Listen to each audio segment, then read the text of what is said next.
They were the American dream. 5 young men who sold 70 million records and conquered the world. But what do you really know about NSYNC?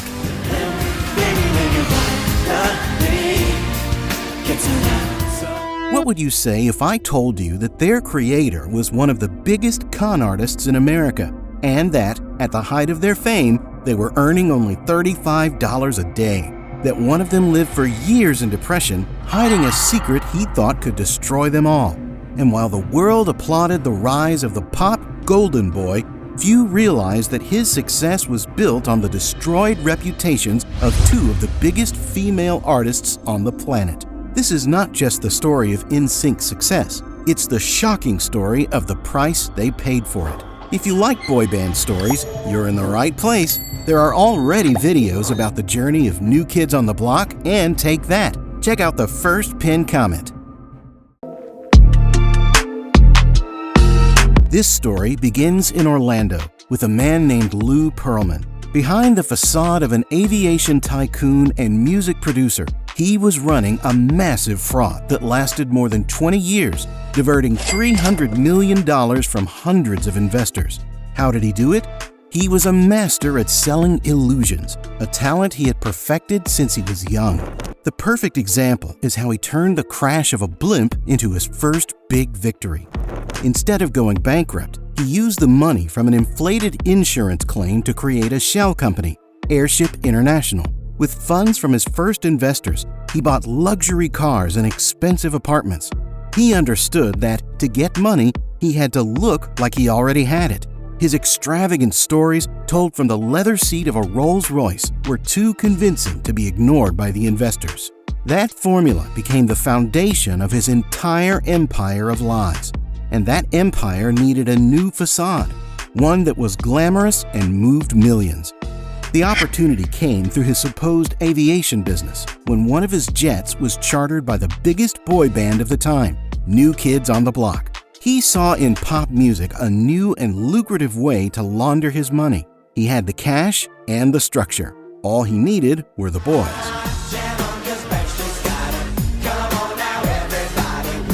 In 1993, he made his first big bet and created the Backstreet Boys, who became a phenomenon in Europe. But he wasn't satisfied. He wanted more. He wanted to dominate the market. The idea for a new group came from Chris Kirkpatrick, a young man who sang in an a cappella group at Universal Studios. Frustrated after failing to land a record deal, he reached out to Pearlman. It was the perfect opportunity. Together, they began recruiting. Chris brought in Joey Fatone, whom he knew from Universal. Justin Timberlake's manager, Justin, being a child prodigy fresh out of Disney's Mickey Mouse Club, suggested his name. Justin, in turn, recommended his fellow castmate, J.C. Chazez. The only thing missing was a deep voice to complete the harmony. That's when Justin's vocal coach suggested a young man from Mississippi with a powerful bass voice, Lance Bass. As for the name, the most famous story says it came from Justin's mother, who, upon hearing them sing, remarked that their voices were perfectly in sync. And so, NSYNC was born. Pearlman sent them to Europe, using the same strategy he had used for the Backstreet Boys. Build a solid fan base away from the critical eyes of the American press. It worked. They spent almost a year and a half touring Europe, and became stars in Germany before they even had a hit in the United States.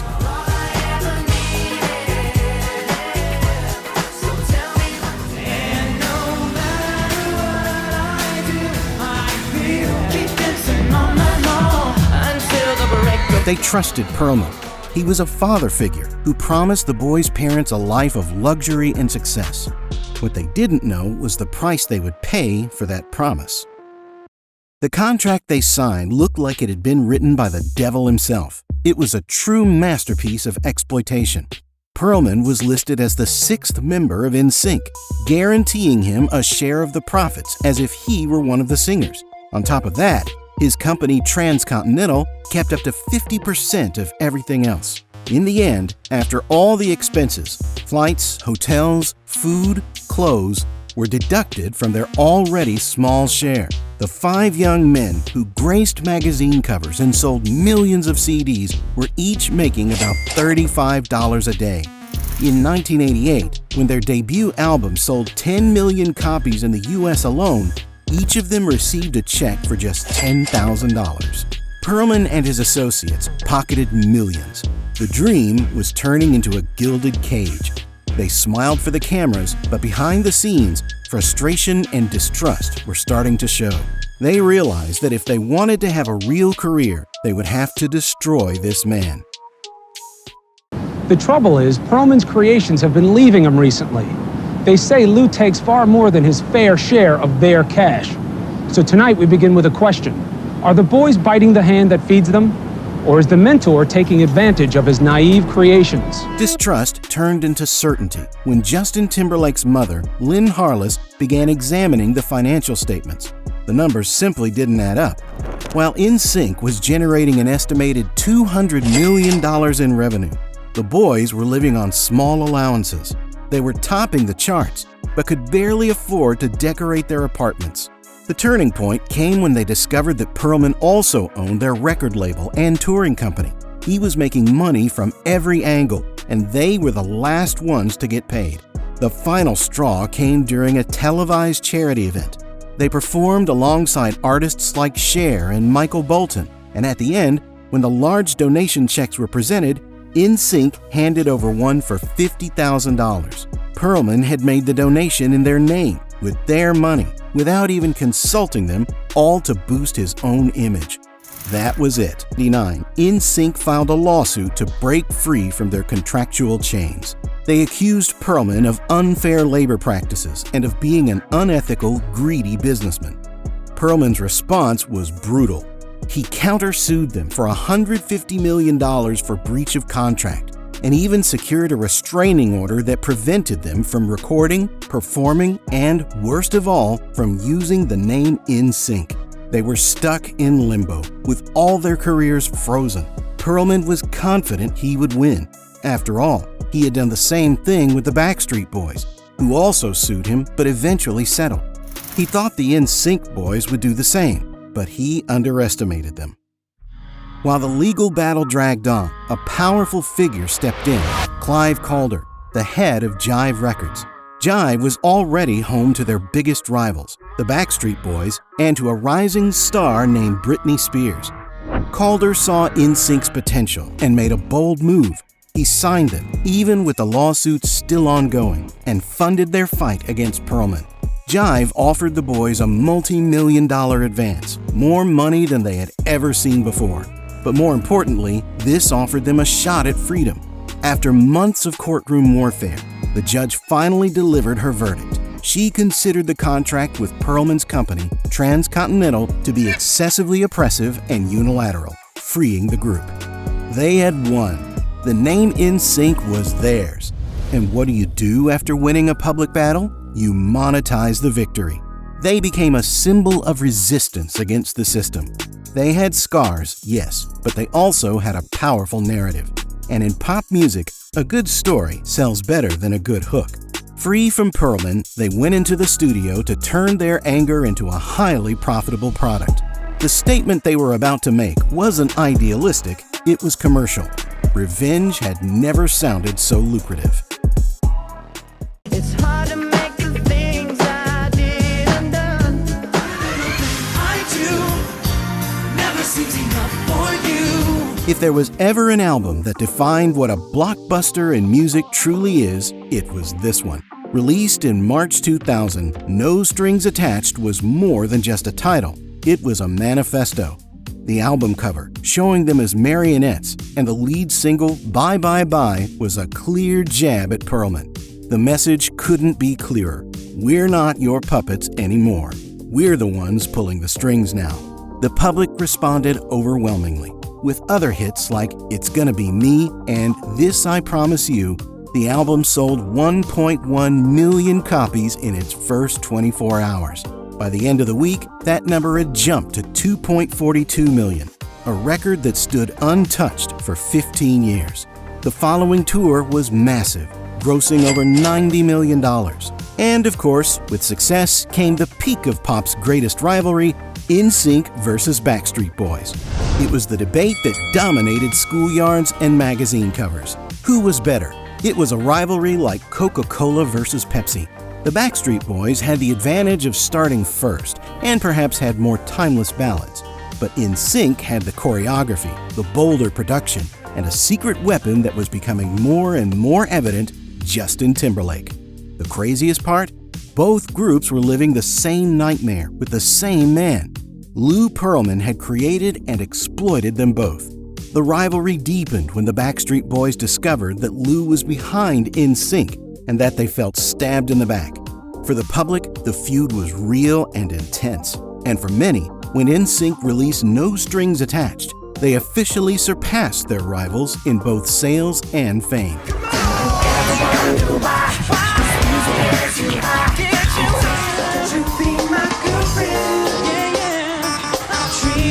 They released another album in 2001, Celebrity, which showed musical growth, with the members, especially Justin and JC, taking greater creative control.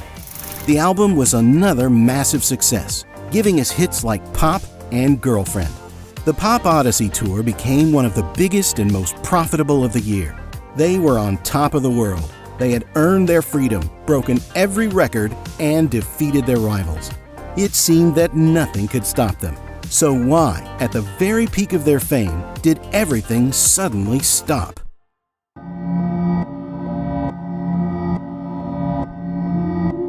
After the colossal Celebrity Tour in 2002, the band announced they were going on a hiatus, a break.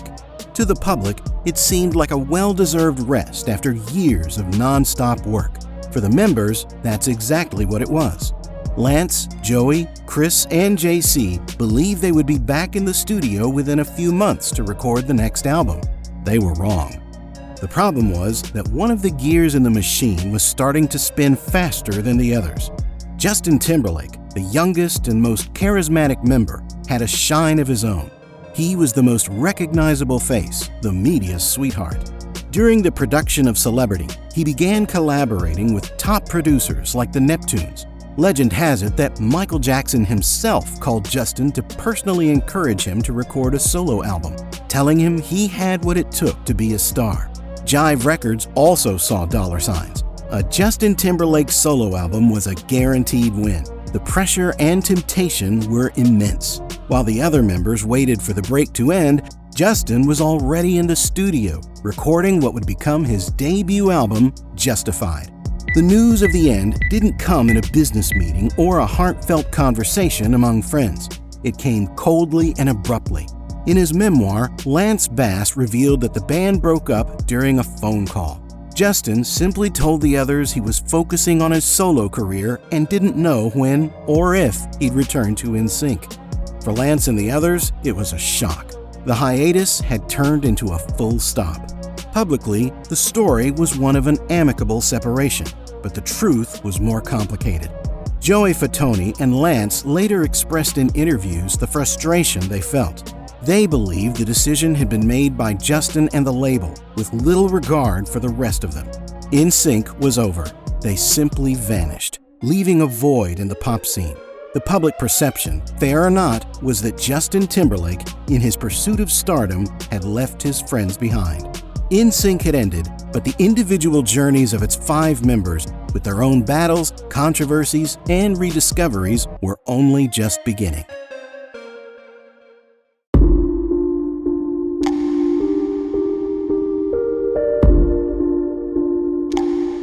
To launch himself as a serious solo artist, Justin needed to shed his boy band kid image, and he did it in a calculated and, to many, cruel way.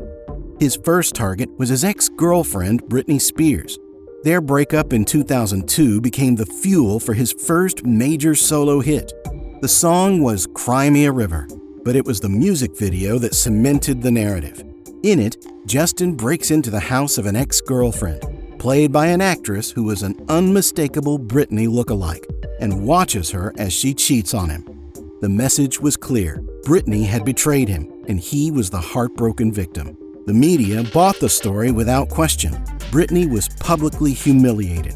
forced to answer invasive questions in interviews about her personal life and virginity, while Justin was celebrated as the wounded hero who turned heartbreak into art.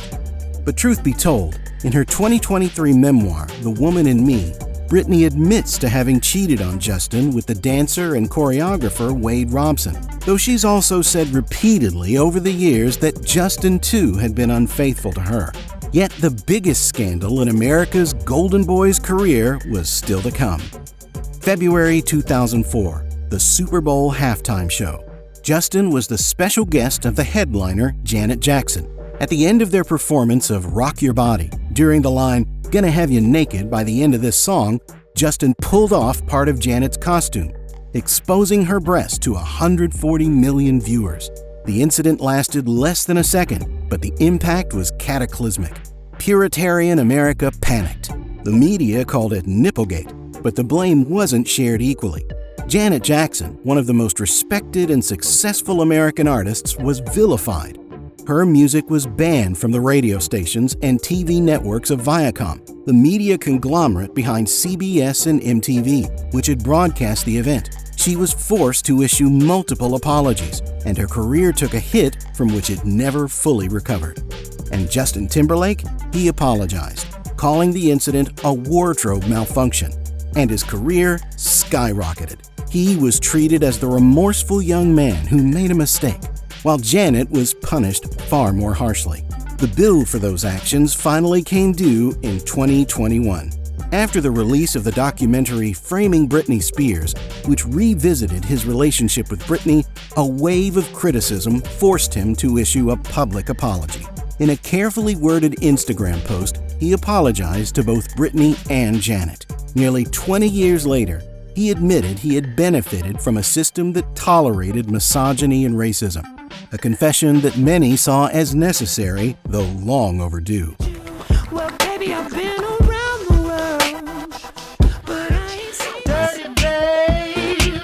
You see these shackles, baby, on this His career had been defined by enormous success, but also by a heavy price. The relentless pace of touring and recording took a physical toll. He suffered vocal cord injuries, underwent surgery to remove throat nodules, and postponed tours to rest his voice.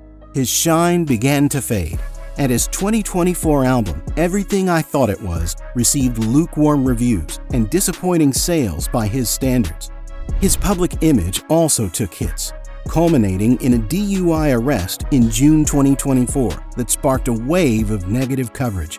The golden boy who once seemed untouchable was showing cracks. While the world was watching the end of NSYNC, Lance Bass was fighting a much quieter battle.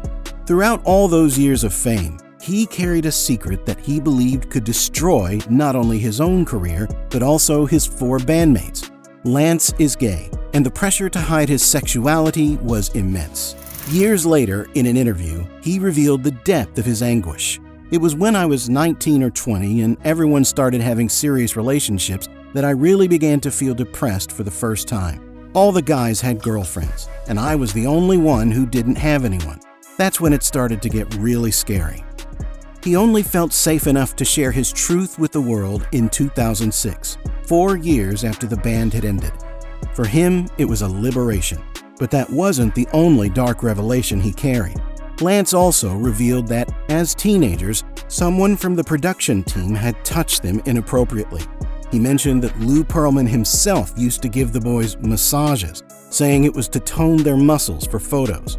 Lance was careful to clarify that, as far as he knew, nothing more intimate happened, but that there were inappropriate touches that, at the time, they laughed off, not realizing the seriousness of the situation. It was yet another sign of the toxic environment in which they had been raised. Away from music, Lance pursued an audacious dream, becoming a cosmonaut. He underwent rigorous training in Russia and was certified by NASA, but his trip to the International Space Station was canceled due to funding issues. Today, he's an active voice in the LGBTQ+ community, hosts podcasts, and lives with his husband, Michael Turchin. Recently, he's also revealed his struggle with psoriatic arthritis, a painful condition he initially mistook for typical dancer's aches. For many, J.C. Chasez was the voice of NSYNC, a pure vocal talent seemingly destined for solo stardom, just like Justin.